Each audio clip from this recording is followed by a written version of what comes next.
Greetings, fellow Vita fans. This is James with PSVita at 2 a.m. coming at you once again with another exciting video. And if you're new here and love everything PlayStation Vita, or capture cards apparently, don't forget to subscribe. Got something a little bit off menu for you all today. I was recently contacted by a staff member from ClonerAlliance. You may remember this company very well from a previous video I made where I reviewed their Flint something or other device. It was a capture card essentially. The only difference is that previous video, it only had a 4K pass-through, whereas this one records completely in 4K. PS Vita games being recorded on a 4K device.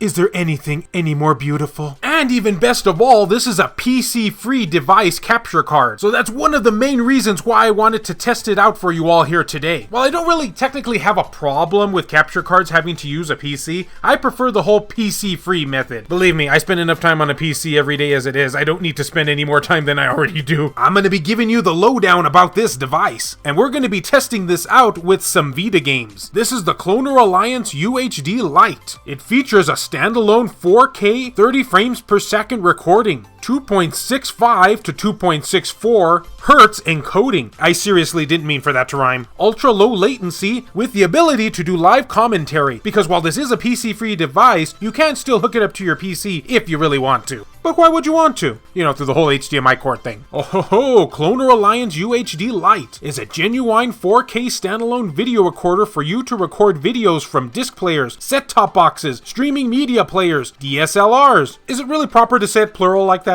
And game consoles to your thumbnail, flash drive, or external HDD for up to 4K 30 frames per second. Giving the company a shout out right here, a shameless plug if you will. And then this, which I guess is supposed to be instructions, but it's kind of thin, so not really instructions because you don't really need them because this is plug and play. A nice remote control, again, very simplistic because you don't need a ton of stuff. I'm probably going to be saying that a lot in this video. An HDMI cord, as to be expected with something like this. Unfortunately, it doesn't come with any batteries for the remote control, but I guess we'll just look past that for now. I'm sure Energizer is shaking their heads as we speak. The wall plug for said capture card. And finally, the moment you all have been waiting for, the capture card itself. I love the size of this thing. Very space convenient, if you will. And now I'm going to be showing you guys all of the sides to this, so you know what kind of compatibility to look for. This does take a mic, but sadly I only own a blue snowball, so it's not compatible with something like this, so I can't test out the mic for y'all. And for those of you who are interested in the more technical side of things, make sure to pause your video right now. Or this video, or that video, some video. Let's keep going. But I know what you really want. You want to see what Vita games look like with a 4K capture card, and I guess even though, you know, Vita's not 4K, we'll see what it looks like still. Should look still pretty good. How are we gonna do that though, you may be asking yourself. I know I'm asking myself that right now. Well, gotta pull out old Betsy here, aka the PlayStation Vita TV. This is a consoleized version of the PlayStation Vita that you can hook up to your TV.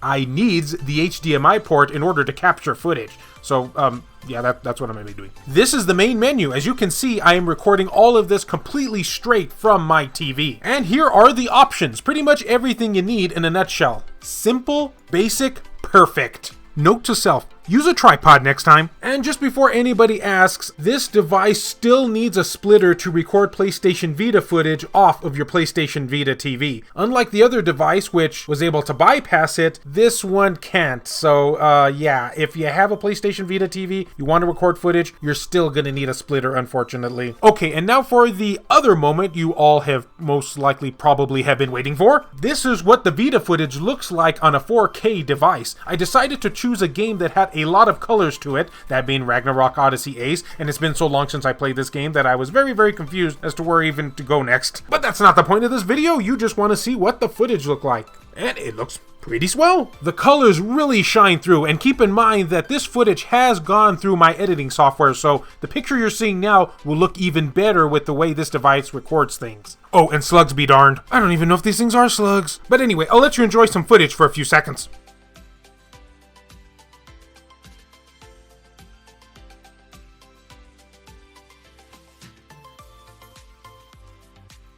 I needs me another colorful game. I guess this one will do. Odin's Fear left something. An HD remake of the original Odin Sphere on the PS2. This game is 2D, it's colorful, it's sharp, it's not pixelated whatsoever, and especially on this 4K device, it is even less so. Now, one of the biggest questions you possibly could be asking at this time is, how is the sound for this? The visuals look nice, but I want to hear the sound. Okay, I'll let you see a cutscene here from Odin Sphere. Tell me what you think.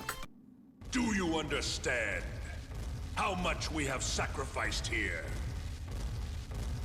If it all was for some hunk of scrap iron, it is a disgrace to the dead. I'll catch that witch and make her spill her guts about that cauldron.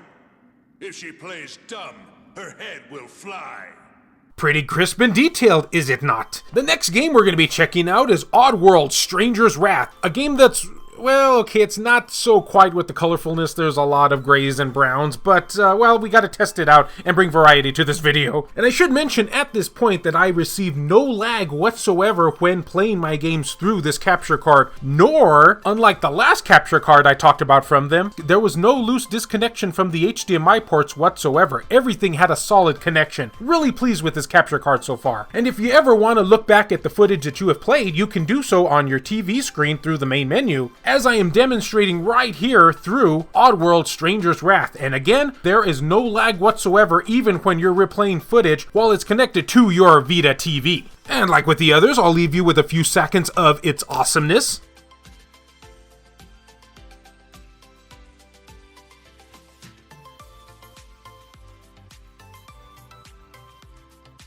I guess you can tell at this point, I really love this capture card. It's the one I'm going to be using from now on whenever I record any kind of Vita footage for you guys. Only negatives I have about it is, one, you still have to use a splitter in order to capture Vita footage with a Vita TV. It's unfortunate, but I really wish they would have implemented some way around that. And second of all, it is a tad bit on the pricey side, though not as much as some other capture cards I've seen go for. Lastly, third of all, whenever you're planning to use the remote control, which will be pretty often I imagine, you have to make sure you're really close to the capture card because it won't register any of your inputs unless you're only like, I would say, a yard or so away from it. So that's a little bit on the disappointing side. Still, an awesome device this is. And if you're interested in purchasing this device for yourself, I will have a link down in the description below where you can do so. A huge shout out and thank you to ClonerAlliance for sending me this review copy to review. And let me know what you thought of this device down in the comment section below. How do you capture gameplay footage if you do? Let me know. And as always, fellow Vita fans, thank you so much for taking the time out of your day to watch this video. It really means a lot to me.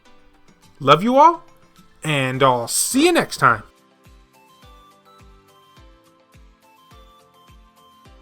This video has been brought to you in part by all of these wonderfully generous people who help make this content possible, including Milk-sama, Neo Arashi, Reiko Star, Matt Fox, B Mystery, Makis Blob, Larry Anderson, Rodrigo Vera, Sculpture Tugel TCG, David Ray, Mario Cruz, Aaron Swanson, Adam Thury, Wendy K, Jelle, Heston Joseph, Pierce Sterner, Laura Sweeney, Kevin Enright, E-Rock, Richard Cruz, Jared Hado, JR, PSVita S, Joshua Williams, Kyle Brooks, Adam Sondi, Clayton Merlarkey, Saul Ramirez, Hemdall Imbert, Hero Acer, BMF, Phantom XRS, Gutter Drums, Ronan Alganto, Tasha Monty, Eric DeWitt, Juan M. Hermosillo, Burzen Mystery, Silica, and Jesus Hernandez. If you would be interested in supporting the channel and seeing your name on this end screen here, or if you wish to remain anonymous, that can be provided too, then make sure to check the links down in the description below. I have numerous ways for you to do so down there. You know,